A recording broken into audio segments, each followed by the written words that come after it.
আপনার ভালো দেখতে পারেন না, এরকম বহু লোক আছে না?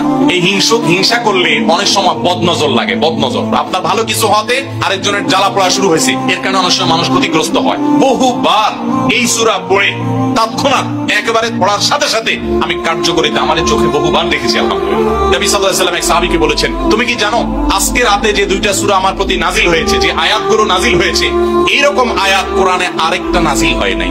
আমার বাচ্চার কোনো অসুবিধা হলে মাঝে মধ্যে আমার মিসেস বলতেন যে একটু দোয়া পড়ে খু দাও তো। আমি আমার মিসেসকে সাথে সাথে বলি, কেন, তুমি দিলে কি সমস্যা? অনেক সময় বাচ্চাকে নিয়ে আসেন, হুজুর একটু তাকে দোয়া পড়ে ফু দিয়ে দেন, একটু পানি পড়ে দেন। আমরা কি দোয়া পড়ি আজকে সেটা আমি আপনাদের সামনে ফ্ল্যাশ করে দিলাম, জানিয়ে দিলাম। আপনার যদি কোনো বিপদ হয়, আজকে অনেক ভাই প্রশ্নে লিখেছেন, অনেক সময় মানুষ বলে, ভাই আমার বাচ্চাটার এই সমস্যা, আমার ওই ওয়াইফের এই সমস্যা, আমার স্বামীর এই সমস্যা, আমার এই সমস্যা, আমরা আল্লাহর কাছে আশ্রয় চাইতে জানি না। আজকে শিখে যান, এই আপনি কোন আলিমের কাছ থেকে দোয়া দুরূদ পড়িয়ে নিতে পারেন, পানি পড়া নিতে পারেন, তেল পড়া নিতে পারেন, শরীরে ফু দিয়ে নিতে পারেন, এগুলো জায়েজ। রুকিয়া, ঝাড়ফুঁক বলে এগুলোকে, কোন আয়াত দিয়ে এগুলো করলে অসুবিধা নেই ঝাড়ফুঁক করা। কিন্তু আপনারা যারা এখানে আছেন সবাই এই আমলটা করতে পারেন। সেটা কি? সূরা ফালাক এবং সূরা নাস আপনারা ঠিক মতো পড়বেন। দেখেন আপনার বাচ্চার কোনো অসুবিধা হয়েছে, আপনি নিজে পড়বেন। কোনো হুজুরে দিয়ে করতে পারলে ভালো। রাত 10টা বাজে বাচ্চা হঠাৎ কান্নাকাটি শুরু করছে, অস্বাভাবিক, আপনার কাছে মনে হচ্ছে অস্বাভাবিক কিছু, তো আপনি সূরা ইখলাস, সূরা ফালাক, সূরা নাস 3 বার পড়ে বাচ্চাকে ফু দেন। যদি আল্লাহর প্রতি ইয়াকিন থাকে আপনার, আল্লাহর শপথ করে বলছি, আমি নিজে আমার জীবনে বহুবার এই 3 সূরা পড়ে তৎক্ষণাৎ একেবারে পড়ার সাথে সাথে আমি কার্যকরিতা আমার চোখে বহুবার দেখেছি। আলহামদুলিল্লাহ। অতএব আপনি যদি ইয়াকিনের সাথে সূরা ফালাক, সূরা নাস, বিশেষ করে এই দুটো সূরা আর সূরা ইখলাস সহ পড়তে পারলে আরো ভালো, তিনটা সূরা যদি আপনি পড়ে বাচ্চাকে ফু দেন, নিজের শরীরে ফু দেন। নবী করিম সাল্লাল্লাহু আলাইহি ওয়াসাল্লাম সূরা ফালাক, সূরা নাস এই দুইটা সূরা পড়ে নিজের শরীরে প্রায় ফু দিতেন, আমাদের আয়েশা রাদিয়াল্লাহু বর্ণনা করেছেন। এইজন্য এই দুইটা সূরা আমাদের পড়া উচিত।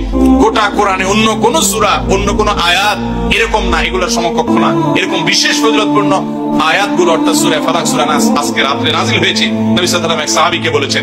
এবং নবী সাল্লাল্লাহু আলাইহি ওয়াসাল্লাম মাঝে মধ্যে এই সূরাগুলো দিয়ে ইমামতি করতেন, নামাজে পাঠ করতেন। আমাদের আয়েশা বলেছেন তিনি এগুলো পড়ে নিজের প্রতি নিজে ফু দিতেন, নিজেকে রক্ষা করার চেষ্টা করতেন।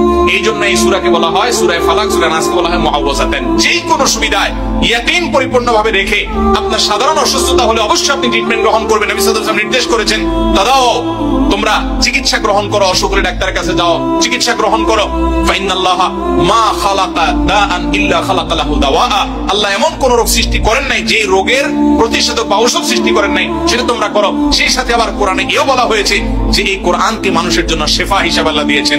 অতএব ইয়াকিনের সাথে আমরা এই আমলটা করব। আমি আবার বলছি, আমার জীবনে একবার নয়, আল্লাহর শপথ করে বলছি, বহুবার আমি দেখেছি সূরা ফালাক, সূরা নাস, সেই সাথে সূরা ফাতিহা।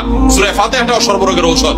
সূরা ফাতিহা, সূরা ইখলাস, সূরা ফালাক, সূরা নাস এগুলো পড়ে ফু দিয়ে, পানিতে, তেলে, খাবারে, মানুষের উপরে যে কোনো বিশেষ করে জিন্নাতের সমস্যা, ব্ল্যাক ম্যাজিকের সমস্যা বা অস্বাভাবিক সমস্যা বা সাধারণ রোগ হলেও আল্লাহর কাছে আশ্রয় চাওয়া হলে আমি বহুবার দেখেছি যে আল্লাহ রাব্বুল আলামিন কুদরতি ভাবে তৎক্ষণাৎ সেটার কার্যকারিতা আমাকে দেখিয়েছেন।